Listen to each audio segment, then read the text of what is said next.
So coming up this weekend, we head back to the Apex after a relatively long string of having quite a few events in front of crowds. And this time, we actually have a very interesting card because this card is falling apart, man. We lost the main event. We got a new one between Taira and Park. Of course, Steve Versig's fight got cancelled against Park because of that reason. And also recently, we also lost the Marshall versus Bashi fight, and we also lost the Bekaev versus Belgari fight to UFC Vancouver as Belgari could not get a visa in time. I have heard that Steve Versig is going to be getting a replacement on this card, so just be kind of tuned in for that. I won't do an individual video for that when it does get announced, I'm sure. But this card, it is falling to pieces, and it's not a great feeling because I am coming off probably the worst card I've ever picked in my 3 years on YouTube. I made it onto the predictions tracker Wall of Shame. I've never been on the Wall of Shame. I've had bad cards before, but I've never been on the Wall of Shame. That was sad. And looks like we're trying to bounce back on what is going to be a pretty interesting card, you know, and it's kind of just an interesting sort of cards come back from. So yes, I did get pegged last weekend on the UFC card, of course. My pegging of the week lost, and I think I'm going to retire the pegging of the week because so far it just hasn't done me any good. You know, Carlos Leal, he got knocked out in 40 seconds. Dude, he looked so good in the weigh-ins. I was like, dude, this guy is absolutely upped his dose, and then he got slept. So I think we're going to retire that. Let's just get into this card because I'm going to try and make it relatively quick because, as I said, the card is falling into pieces, and I am not too sure if it's going to be together for much longer. Piera Rodriguez versus Ketlen Souza. This is kind of a simple one for me. I do believe that Souza is going to be a very popular underdog. However, I am going to pick Rodriguez for the reason that Ketlen Souza in both of her losses was taken down. She was taken down by Karina Silva, obviously, and then submitted, but she was also taken down by Angela Hill. And even in a victory over Marnik Man, who I just don't believe was ever UFC level, Marnik Man took her down twice. Piera Rodriguez is going to look for takedowns in this matchup. She has got takedowns in all of her wins. Obviously, 3 wins against Kay Hansen, 3 takedowns against Sam Hughes, and I think it was like 8 takedowns against Josephine Knudsen, who I think is a more dynamic striker than Souza. I would probably say a less dangerous striker, but more quick, more dynamic. And of course, she did have a couple of losses, one of them to DQ when she was on top of Carnolle, who's a pretty good grappler, and then Robertson subbed her, but that was always going to happen. I do think that Rodriguez in this matchup should get the takedowns on Souza, and I think that she is going to win a decision in this matchup as the favorite. And now we have Felipe Bunes taking on Rafael Estevam, and I do believe that this fight is a victim of something that I want to talk about on my second channel called betting line inflation. I do believe it's a real thing. Maybe other people have been talking about it.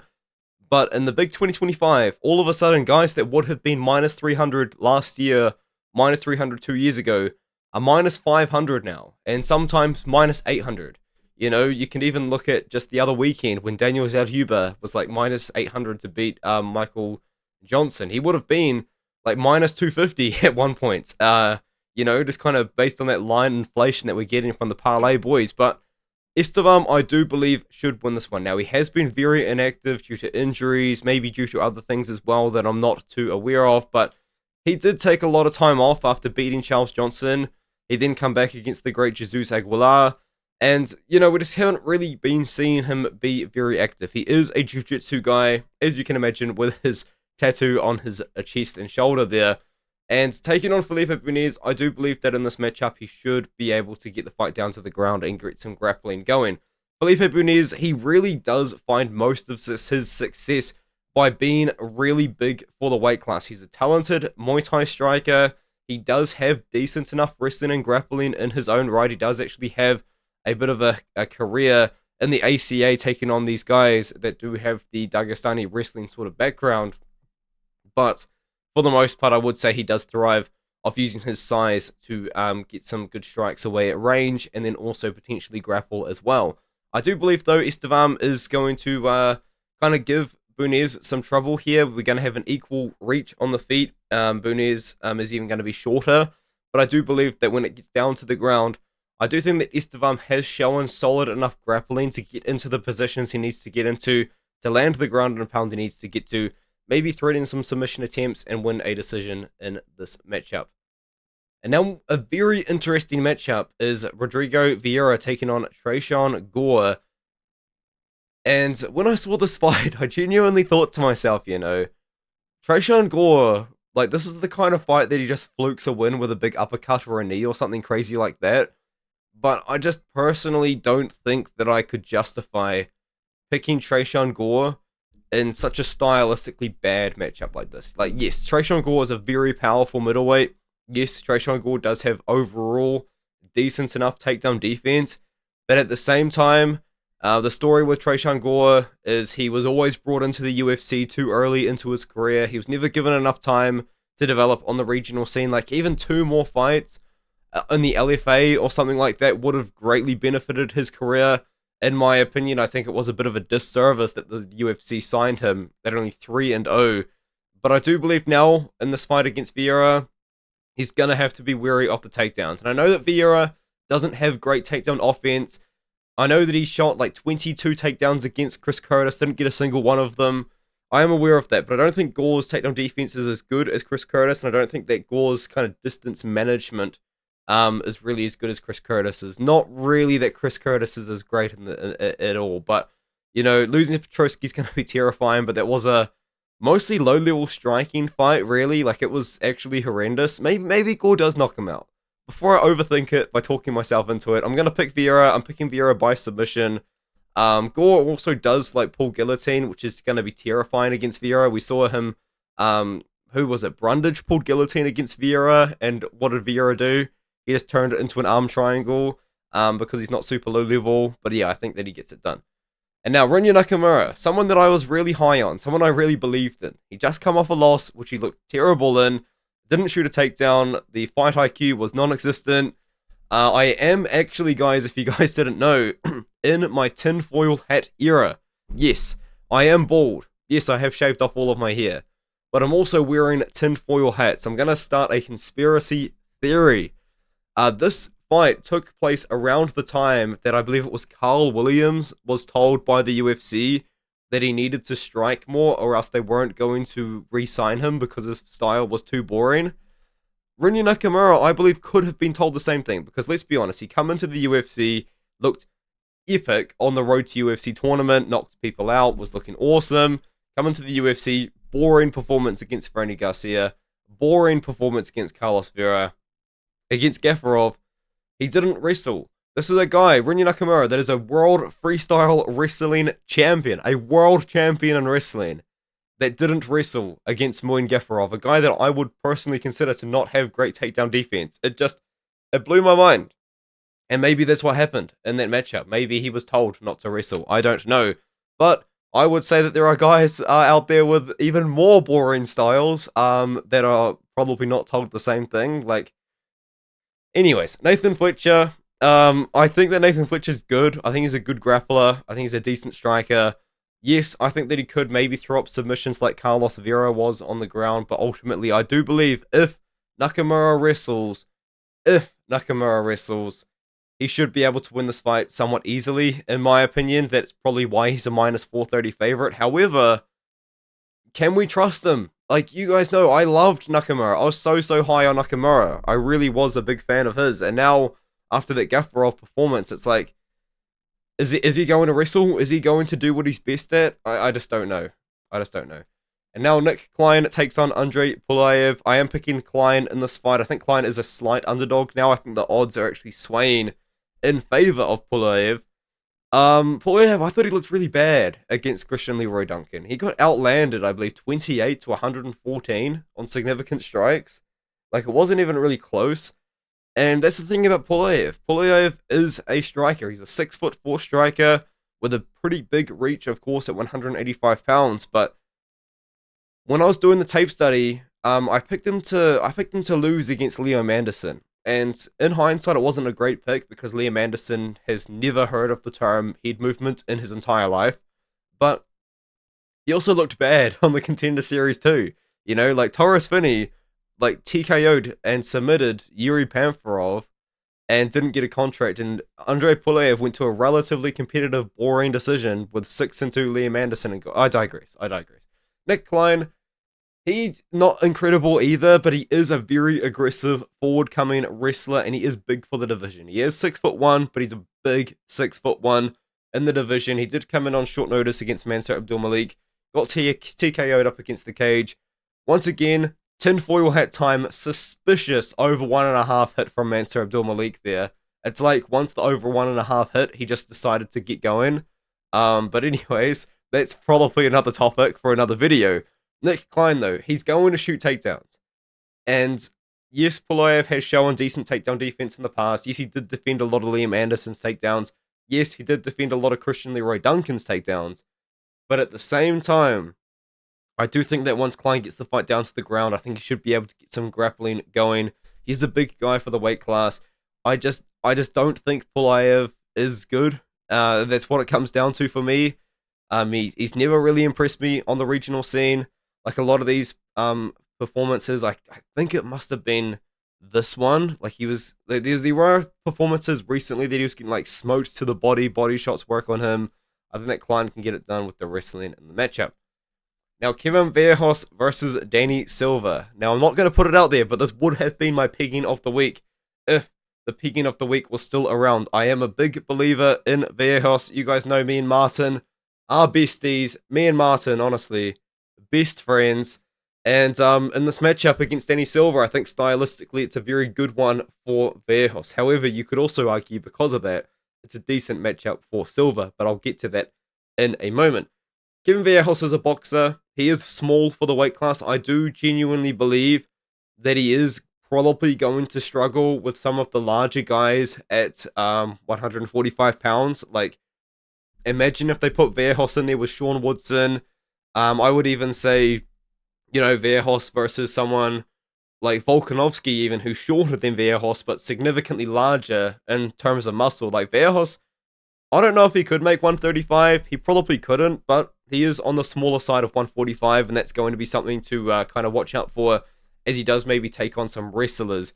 And maybe Danny Silva can be that guy because he is also 5'11". He's a big boy, and he's also a very good boxer that does mix up the boxing to the body incredibly well, in my opinion. It is an underrated part of MMA that nobody seems to really do anymore, but he is coming off a win over Lucas Almeida, who's a very dangerous striker, and he is also coming off that win over Culibao, who is also, like Vallejos, a relatively small boxer for the division. I do believe, though, in this fight, it is going to be a boxing matchup between the two guys, and I do think the better boxer out of the two is Vallejos. Do I think that Silva can give Vallejos some problems? Probably, with the size, with the power, with the ability to mix it up. But Vallejos is so fast, man. And that's what it comes down to for me. It's like Lorna Kavanagh versus Antoine Ho. As soon as those two guys got in there, you could tell one of those two guys was faster than the other. And I do believe that Vallejos is faster out of the two in this fight. And now we can move up to the final few fights of the card. Neil Magny versus Elizeu Zaleski dos Santos. Elizeu Zaleski is 38 years old now, but he's still kind of got it. He had the draw against Renat Fakhretdinov. You can't ignore the draw against him. But also, since then, he has kind of gone on a couple of losses. He beat Zach Scroggin, who took him on short notice, but that was a sacrifice, and then he took another step up in competition. As for Magny, genuinely, this is a winnable matchup for Magny. And you guys know that I do give Magny his praise when he does fight, because nobody does, man. Neil Magny, seriously. If Neil Magny wasn't around, who would be accepting these fights? Who would be accepting fights against Ian Gary 12-0, Michael Morales 16-0, Carlos Prate's on the come up with a win streak too? Like, no one else would be taking these fights. Magny takes those fights. And the thing is about this matchup is I think Magny is the more well-rounded fighter. I really do. I think that he's the better grappler. I think he's the better wrestler. But what it comes down to, though, in this fight is I think that Zaleski is going to be tricky enough to avoid the clinch positions with Magny. And when the fight is at range, I think that Magny is there to be hit. We have seen it time and time again, albeit you would argue probably against more elite strikers. But Zaleski is very, very tricky on the feet. He does have the capoeira striking style, kind of like Mikel Pereira-esque, but maybe not a good example. But He's got a lot of leg kicks. He's got a lot of body kicks. He's got very fluid movement on the feet, very good striking defense in the term of head movement and just movement in general. And I do think that he's got decent power as well. He's got a lot of knees. Maybe he couldn't land those knees against someone as tall as Neil Magny, but I do believe that Zaleski from range is going to be throwing out a lot of leg kicks, which we know work against Magny. And I think eventually he's going to chop down those legs, start working the body, and I think that Zaleski is going to do enough damage against Magny, against Magny's probably attempts to clinch in this fight, I think is how it's going to happen. I think Zaleski gets it done. I don't know if I can pick him by KO, but I think Zaleski does beat Neil Magny in this matchup. And now Karol Rosa takes on Nora Cornolle.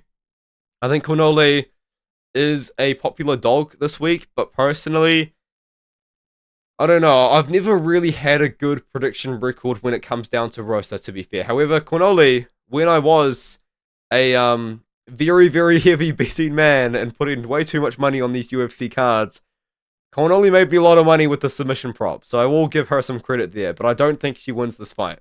I do believe that Karol Rosa goes out there against Cornolle, and I think that she can pressure Cornolle. Cornolle is a very decent technical striker that does have some grappling and wrestling, but I wouldn't say it's the main part of her game, really. And I think that Rosa, she kind of has shown that she can hang at the top of the division for a very long time. Yes, she is very win-loss, and I guess you could say just following a pattern, she's going to get a win here, but these wins and losses are two decent fighters in the division. Island Perez, say what you want about her, is a ranked contender at this point in the UFC. Irene Aldana, I mean, she fought for a title recently. Norma Dumont is, I think, actually in title contention at the moment. Yeah, she literally has a title eliminator fight coming up. So I think that for Rosa, she's kind of showing that she can be at the top, whereas I feel like Cornolle hasn't yet. And maybe she can now, but I think that in this fight, Rosa, we know what she does. She comes forward, she pushes forward. Maybe she can make 125, but I guess the size on her does make it, so she does have a bit extra power at 135. But anyway, I think that Rosa does move forward, and I think that she does kind of get it done. Look, Cornolle is a popular dog. I didn't even know this. I think that Rosa does go out there and pressure, get the knees going, the Muay Thai striking going, and wins. Esteban Ridovic versus Elves Brener. This is an interesting one to me, and I think this is another victim of the betting wideness. What did I call it? When the odds are wider than they should be. Ridovic shouldn't be a minus 300 favorite against Brener, in my opinion. Now, I am picking Ridovic to win the fight, but at the same time, Elves Brener is still the same guy that has come out there as a big dog in the past and really made things happen. You know, he got Zubaya Tukugov finally kicked out of the UFC after he gave them mega headaches all the time. He beat Guram Kutasalidze by KO. He beat Kainan Kuchuski by KO in the first round, and ever since then the fighting nerds have just pretended that he doesn't exist. So Elves Brener, he's been on a run, you know, the guys that he's lost to as well are quite elite. You know, Urubai, he just had a massive win over the guy from Ryzen, literally the champion of Ryzen, whose name has slipped my mind, the guy from Azerbaijan. And also, Joel Alvarez is now moving up to 170 pounds because he's just too big for the weight class. He's massive. And Ridovic, he does have his own flaws. He's epic. I love Ridovic. I do. I've always loved him. But it's because of his style, man. This guy comes forward. He bombs away on the feet. He throws a lot of volume out there. He doesn't really move his head that well. And he will just go out there and he will throw down and he will scrap. And that is what I strongly dislike about the Apex, man. Because this fight deserves a crowd. It deserves a crowd in Brazil. It deserves a crowd in, New York and MSG. This is a fight that would be fight of the night. This probably is the fight of the night. And we are seeing it in the Apex, man. It's disgusting to me. But anyways, on a bad Apex card too. It's just horrific. But I think Ridovic does win. I think this is going to be a banger. I do think most of it's going to take place on the feet. If anything, Brener is going to look for takedowns. But Ridovic has shown he does have good takedown defense. He has shown it against multiple opponents now. Even against Loic Radzhabov. Yes, he was getting taken down, but Radzhabov is a big boy. I don't know where he's disappeared to now, but he's a big boy. And once he got takedowns, Ridovic was able to pop back up. And I think that Ridovic could do the same thing in this fight against Brener. I think Ridovic is going to have a size advantage for a while. I did believe that Brener could make 145 pounds. Now, maybe he couldn't anymore, but I do believe there was maybe an opportunity in this period of time for Brener to go back to 145 because he actually has fought at 145 before. But I do think that Ridovich goes out there, lands the more damaging shots, throws out more volume than Brener, which is not really something you can say with tutor box guys, but Ridovich is a high volume, pressure forward guy. He's going to throw down, man, and he's going to make an epic fight out of this one. And so is Brener, but I think that Ridovich wins an absolute barn burner. And now Chris Duncan fights against Mateusz Rebecki, and I do believe maybe the script to beat Rebecki has been leaked by none other than Diego Ferreira, of all people, because Rebecki comes out there in the first rounds, man. Super aggressive, and he's done that for every single one of his fights. He comes forward, he pushes forward, he throws a crazy amount of volume in round one, and then he gasses out. And after that, it's just not really as dangerous. And he's done that throughout his entire career, but it's worked. You know, he finished Rizovit Roberts in the first round by submission. He finished Rodrigo Lidio in the first round by submission after getting rocked with a head kick as well. Probably worth noting. He gassed out against Fiore trying to finish him. You know, so kind of overall for Rebecki, or Rebecki, I think is how you meant to say it, sorry. But for Mateusz, he kind of just has in the past kind of shown that there is a cardio issue, but I don't think it's necessarily a cardio issue. I think it's just a cardio management issue because he comes out there in the first round so aggressive. But anyways, I digress. He had that close fight against Urubai. Very close fight. I think a lot of people argue either way on that one. I'm not really going to get into it, but it was very close where Rebecki was having his moments, and then I believe it was there was a swing round in there. I completely forgot which one it was. It was 2 or 3 where I think Urubai hurt Rebecki at the start of the round, but then Rebecki hurt him at the end of the round. And as we guys know, the judges, they have the memory of a goldfish. They cannot remember what happened in the first 2 minutes of the round. It doesn't matter if you got a knockdown in the first 2 minutes of the round. It doesn't matter. It's irrelevant because they're just going to score it for the other guy that got the later moments. It's crazy. But anyways, Chris Duncan. You guys know, I have not really been super high on Chris Duncan. However, I will give him a shout out here. He is starting his own MMA promotion in Scotland. I think it's called the Problem MMA or Problem Promotions or something. So go and check that out. That's going to be exciting because I don't really think Scotland has an MMA promotion. So it's pretty cool that he is doing that. And but the thing is though, as I said, I'm not really super high on him. Because I do have some concerns with him. Now, he did have the close fight against Yanal Ishmouz after Ishmouz literally broke his arm in the first rounds, so I didn't really love that. You know, he showed that he could get pressured by a guy that can't throw anything with his right hand, and then after that he lost to Torres, but that's fine.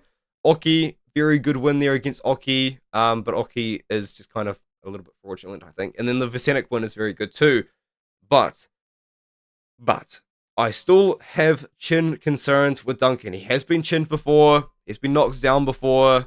In fact, we've seen him chinned and knocked down multiple times, multiply by Charlie Campbell and Vyacheslav Borchev, of course. And I think that Rebecki, with his style, man, of just constantly pressuring, constantly coming forward, I think something's going to get through. And I do think that Rebecki probably is going to land something big and knock out Chris Duncan in this fight. But once again, a victim of these lines. Why is he minus 200? This is a closer fight than a minus 200 on Mateusz Rebecki.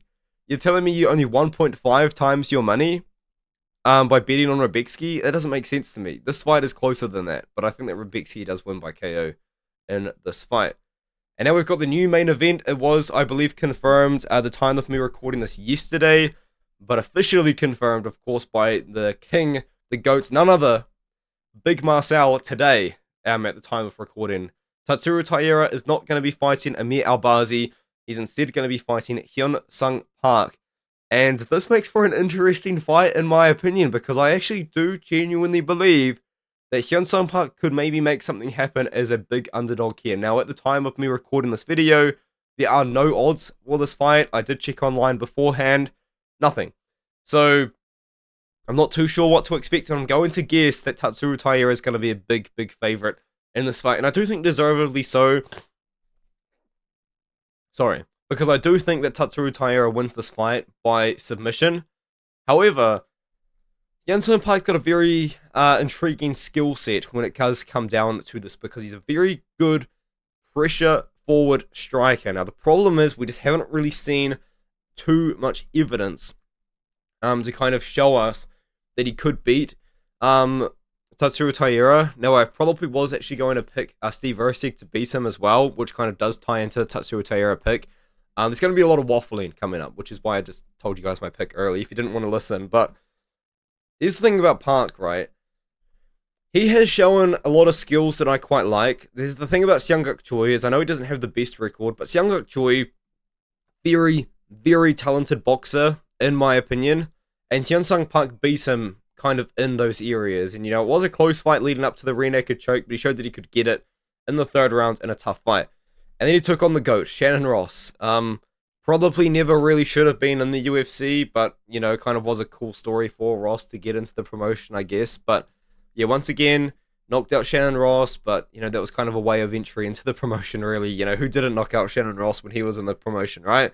And then he beat Carlos Hernandez, and Hernandez is a good boxer. I do really rate Hernandez boxing, but the problem is, with Taira, is I don't know how Park is going to be able to react or defend a back take from Taira, because that's what he does so well. In fact, he probably does this better than maybe anybody in the promotion. Maybe aside from like Alexandre Pantoja, maybe Pantoja does it better. But out of anyone in the entire promotion, who takes the back better than Taira does? He climbs on the back, he takes the back standing against the cage, he takes the back standing in the middle of the octagon. That's how he literally injured Alex Perez and got the win, right?